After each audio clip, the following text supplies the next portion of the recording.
Huh. Hi, everyone.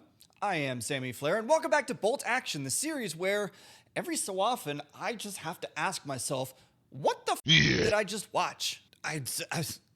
The Lightning lose. Lightning lose game 2 at home, 5-3 to the New Jersey Devils, in a just simply perplexing effort. I am bewildered by what I just saw. I am dumbfounded. I am flabbergasted. My gas have been flabbered by what I just saw from that game. Coming off of the first game loss to Ottawa, I was left with this idea that, it's first game jitters, they're going to shake it off. They got another home game coming up here against the Devils. They're going to find their groove and they're going to hit the ground running. It's going to be fine. Apparently, I could not have been more wrong. Once again, I felt that the Lightning were going to set the tone early with physicality. There were a few scrums early on in the game. There was a full-on fight. The penalty kill is playing incredibly aggressively, like the kind of aggressive that you really want to see. Not in the effort that they are actively going for shorthanded goals, but they're not allowing the New Jersey Devils to have a lot of time and space. Somebody gets the puck, they pounce on him. That's exactly how you're supposed to be running a penalty kill. The Devils only managed one shot on that first power play. And sadly, that tone did not hold for anything more than just, the first 5 minutes or so. 8.5 minutes into the game, the Lightning attempt to clear the puck. They completely break down in the neutral zone and break down in their own zone. Devils come on a rush, couple of shots on. Timo Meier gets a poke in. It's an easy 1-0. Second goal, a little over 2 minutes later, Arseny Gritsyuk. Am I pronouncing that name correctly? Hang on. Grit soup. No, apparently not. It's Grit soup. Got it. Blows by Darren Radish on the left side. Second game in a row that's happened. A little concerning, I'm going to be honest. And finds Connor Brown wide open in the middle because he has blown by Emil Lilleberg just coming straight down the pipe. It's 2-0. At this point, the Devils have registered 2 goals on 5 shots, and I am just wishing, can we just restart the game? This is not how they wanted to start. I guarantee it. And unfortunately not. And unfortunately, when it rains, it pours, because 4 minutes later, sometime around then, Nico Hischier finds himself behind the net. He's trying to put a wraparound on net. It goes off of the stick of Andrei Vasilevsky, and then it deflects off of the leg of, I believe it was Emil Lilleberg, gets past Vasi, and oh my gosh, what a way to go down. 3-0. 3 goals on 9 shots. Oh my gosh. At the end of the first period, you are down 3-0. You are getting outshot 16-2. You have taken 3 penalties. Now, thankfully, you've not surrendered any goals on the penalty kill, so you at least have something good going for you. But again, ew! Mind you, this is the exact same Tampa Bay roster that potted 3 goals on 12 shots against the Ottawa Senators, and they managed 2 shots in the first period against the Devils. Second period starts, and John Cooper is clearly over it already, so he decides to just throw all the lines in a blender because why the hell not? About 7.5 minutes into the second period, we finally have some signs of life. Anthony Cirelli is being forced to go off of the ice because he's lost his helmet, so Braden Point jumps on. Yanni Gourde finds him, and they get a miniature 3-on-2 going the other way. It is Point, it is Gourde, it is Gensel, and it's a 1 pass from Point to Gourde. Absolute snipe. Hallelujah. The building finally erupts. It's 3-1. Just under 3 minutes left to go in the second period. Some more life. They're cooking now. The Lightning finally get some sustained pressure in the offensive zone after really not having any the entire night. They are wearing down the New Jersey Devils defense. Brandon Hagel from the top of the left circle. Little drop pass over to Ryan McDonough, who shoots, fires it past a moving screen. Bing, bang, boom. It's 3-2. The Lightning can do this now. In truth, the Lightning could have had 1 or 2 more goals, but they got in this weird pattern for some reason of making the extra pass. They were trying to do too much. It kind of harkened back to the Stanley Cup winning days where you had Stamkos and Kucherov and Point and Hedman, and they are all just tic-tac-toe. They were in sync perfectly.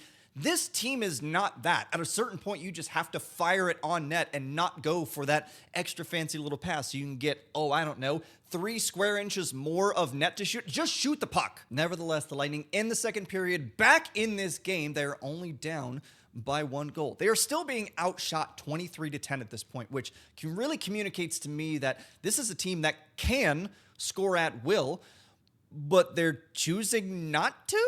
maybe they're being too selective with their shots. Maybe it's like I said, and they are focusing more on getting the perfect pass and having the perfect look, and they're not just deciding to throw pucks on net and see what happens. The Devils did that. The Devils did that really well, actually. Ask Nico Hischier, who got a goal off a double deflection from the goalie and a defender's calf early in the third period. You have the momentum. You have the crowd on your side, and the Devils make a mistake. They take a penalty. You are about to go on the power play with one of the most lethal power play units. Surely it is just a matter of time. Oh my God! Jesper Bratt sees and jumps on an incredibly lazy, slow, just bad pass right up near the blue line, and there's no stopping him. Jesper Bratt is gone. I threw up my hands. I said, I don't know what you want Vasilevsky to do in that case. Of course he's going to score. Actually, there was more to my reaction than that. I didn't just throw my hands up. It actually looked and sounded a little bit more like this.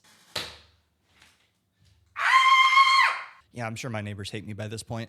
At that point, I'm thinking the game is basically over. You've effectively erased all of the good things that you just spent the entire second period doing. But wait, there's more. Because 90 seconds after that, Connor Brown gets his second goal of the game, and a goal that Vasi, you have to have that. Vasi, come on, my guy. It is a completely unscreened shot coming from the right side faceoff dot, meaning it's not exactly at the best angle, and Vasi has every opportunity to see and track this puck. Oh, buddy. Oh, Vasi. I try my hardest to sit here and defend you time after time after time after time after time after time, but you have to have that one. And he knew it too. I'm sure inside his goalie mask after that goal, he was reciting every eloquent Russian swear word of the Suka and Bliat variety. I have a pretty good sense that I'm right about that as well, because after the Lightning get another goal to put them within 2, Cooper pulls Vasi with around 3 minutes left to play, and during one of the stoppages, they showed Vasi on the bench, and I'm just going to let this picture speak for itself. Yeah, that's a man that he knows. He knows. The home team actually gets a full 2 minutes of 6-on-4 because Markstrom puts the puck over the glass, but the Lightning can't capitalize on that.